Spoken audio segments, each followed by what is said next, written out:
Hello, ചലനയാണ്. ഇന്ന് ഞാൻ സംസാരിക്കാൻ പോകുന്ന വിഷയം ലാക്ക് ഓഫ് കൺസിസ്റ്റൻസി എന്നതിനെക്കുറിച്ചാണ്.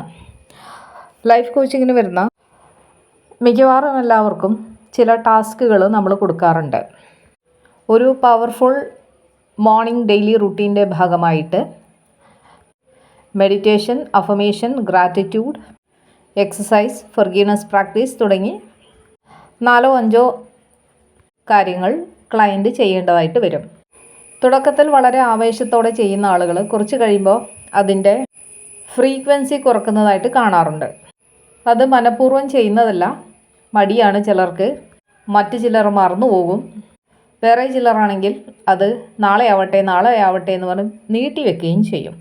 അപ്പോൾ അത് മാറ്റാനുള്ള വഴികളെക്കുറിച്ചാണ് ഇന്നിപ്പോൾ സംസാരിക്കാൻ പോകുന്നത്. ഡെയിലി റൂട്ടീൻ്റെ ഭാഗമായിട്ട് ചെയ്യേണ്ട ഫിസിക്കൽ എക്സസൈസിനെ കുറിച്ച് ആദ്യം പറയാം. ഡെയിലി റൂട്ടീൻ്റെ ഭാഗമായിട്ട് എക്സസൈസ് ചെയ്യേണ്ടി വരും. തീരെ മടിയാണെങ്കിൽ അത് ആഴ്ചയിൽ 1 പ്രാവശ്യമെങ്കിലും ചെയ്യും എന്ന് നിശ്ചയിച്ചുറപ്പിക്കുക.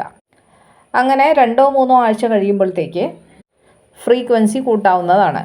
അതായത് ആഴ്ചയിൽ 1 എന്നുള്ളത് ആഴ്ചയിൽ 2, 3 ഇങ്ങനെ കൂട്ടി ആഴ്ചയിൽ 7 ദിവസവും ചെയ്യുക. അതുപോലെ അഫർമേഷൻ എഴുതാൻ മടിയുള്ള ആളുകൾ അത് സ്വന്തം ശബ്ദത്തിൽ റെക്കോർഡ് ചെയ്ത് കേട്ടാലും മതി. ഗ്രാറ്റിറ്റ്യൂഡ് എക്സ്പ്രഷൻ്റെ കാര്യത്തിലും ഇത് തന്നെയാണ്. ഗ്രാറ്റിറ്റ്യൂഡ് എഴുതുകയോ പറയുകയോ ചെയ്യുന്നതിന് പകരം ഓരോ തവണയും അത് ഫീൽ ചെയ്യുക എന്നുള്ളതാണ്. ഉദാഹരണത്തിന് നമ്മുടെ ബോഡി പാർട്സിന് നമ്മൾ നന്ദി പറയാറുണ്ട്. അതിന് പകരം എന്തെങ്കിലും ജോലി ചെയ്യുമ്പോൾ കൈകളെക്കുറിച്ച് ഓർക്കുക, ഒരു ഗ്രാറ്റിറ്റ്യൂഡ് അനുഭവിക്കുക. നടക്കുമ്പോൾ കാലുകൾ ഉള്ളതിന് നന്ദിയുള്ളവരായിരിക്കുക. ഇങ്ങനെ നമ്മൾ ഏത് ശരീരഭാഗം കൊണ്ടാണോ ജോലി ചെയ്യുന്നത് ആ ഭാഗത്തേക്ക് ഒരു ശ്രദ്ധ ചെലുത്തി നന്ദിയോടെ സ്മരിക്കുക എന്നുള്ളതാണ് ചെയ്യാൻ കഴിയുന്നത്. ഇനി മെഡിറ്റേഷൻ്റെ കാര്യമാണെങ്കിൽ മനസ്സ് ശാന്തമാക്കാനും അതുപോലെ നമ്മളെ ആൽഫ സ്റ്റേറ്റിൽ എത്തിക്കാനും സഹായിക്കുന്ന ഒരു കാര്യമാണ് മെഡിറ്റേഷൻ. ആദ്യമായി ചെയ്യുമ്പോൾ ദീർഘനേരം ഇരിക്കാൻ ആർക്കും കഴിയുകയില്ല. ആദ്യമായിട്ട് മെഡിറ്റേഷൻ ചെയ്യുന്നയാൾ ഒരു 5 മിനിറ്റ് മാത്രം ഇരുന്ന് ശീലിക്കുക.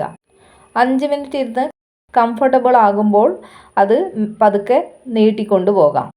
മെഡിറ്റേഷൻ്റെ തുടക്കത്തിൽ എല്ലാവർക്കും ചിന്തകളുണ്ടാകും. അതായത് ചെയ്ത് തുടങ്ങുന്ന നാളുകളിൽ ആ ചിന്തകളെ ബലം പ്രയോഗിച്ച് ഇല്ലാതാക്കേണ്ട കാര്യമല്ല, ജസ്റ്റ് ഒബ്സർവ് ചെയ്താൽ മാത്രം മതി.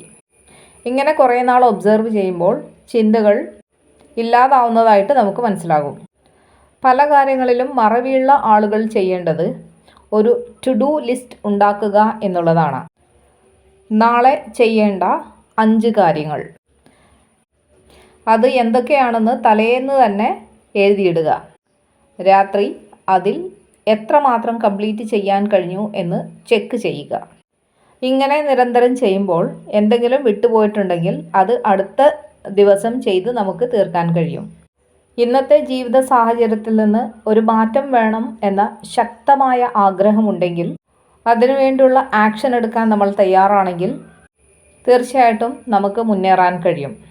പ്രത്യേകം ഓർക്കേണ്ട മറ്റൊരു കാര്യം, ഏതെങ്കിലും കാരണവശാൽ നമുക്കൊരു ദിവസം ഇതൊന്നും ചെയ്യാൻ കഴിഞ്ഞിട്ടില്ല എന്നുണ്ടെങ്കിൽ നിരാശപ്പെടേണ്ട ഒരു കാര്യവുമില്ല, നമുക്ക് അടുത്ത ദിവസം ചെയ്യാവുന്നതാണ്. അതുപോലെ കൺസിസ്റ്റൻസി കൊണ്ടുവരാനായിട്ട് നമുക്ക് ചെയ്യാവുന്ന മറ്റൊരു കാര്യമാണ് ഒരു പാർട്ട്ണർ അല്ലെങ്കിൽ ഒരു പങ്കാളിയെ ഏർപ്പാടാക്കുക എന്നുള്ളത്. അതൊരു സുഹൃത്തോ വീട്ടിലെ തന്നെ ഒരു അംഗമോ ആകാം. ആ ആളോട് പറയുക, ഞാൻ ഇന്ന് എന്ന കാര്യങ്ങൾ ചെയ്തു, ഇനിയുള്ള ദിവസങ്ങളിലും ഞാനത് ചെയ്യുന്നതായിരിക്കും. ആ സുഹൃത്ത് അല്ലെങ്കിൽ ആ കുടുംബാംഗം നിങ്ങളെ മോണിറ്റർ ചെയ്യട്ടെ. അതുപോലെ ചെയ്യാവുന്ന മറ്റൊരു കാര്യമാണ് റാങ്കിങ്. അതായത് നിങ്ങൾ രാവിലെ മെഡിറ്റേഷൻ, അഫർമേഷൻ, ഗ്രാറ്റിറ്റ്യൂഡ് എക്സസൈസ് ചെയ്യുന്ന ഒരു വ്യക്തിയാണ് എന്ന് കരുതുക. ഇത് 4 എല്ലാ ദിവസവും ഒരു മാസത്തിൽ 30 ദിവസവും ചെയ്യാൻ കഴിഞ്ഞാൽ 10 ഔട്ട് ഓഫ് 10 കൊടുക്കാം, അല്ലെങ്കിൽ 30 ഔട്ട് ഓഫ് 30.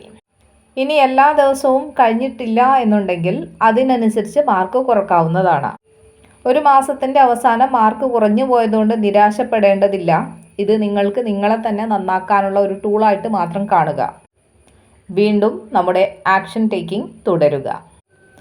നല്ല ശീലങ്ങൾ നിരന്തരം ചെയ്യാനുള്ള അല്ലെങ്കിൽ കൺസിസ്റ്റൻസി ഉണ്ടാക്കാനുള്ള മാർഗമാണ് ഇതുവരെ സംസാരിച്ചത്. വീഡിയോ ഇഷ്ടമായാൽ ലൈക്ക് ചെയ്യുക, ഷെയർ ചെയ്യുക, സബ്സ്ക്രൈബ് ചെയ്യുക. താങ്ക്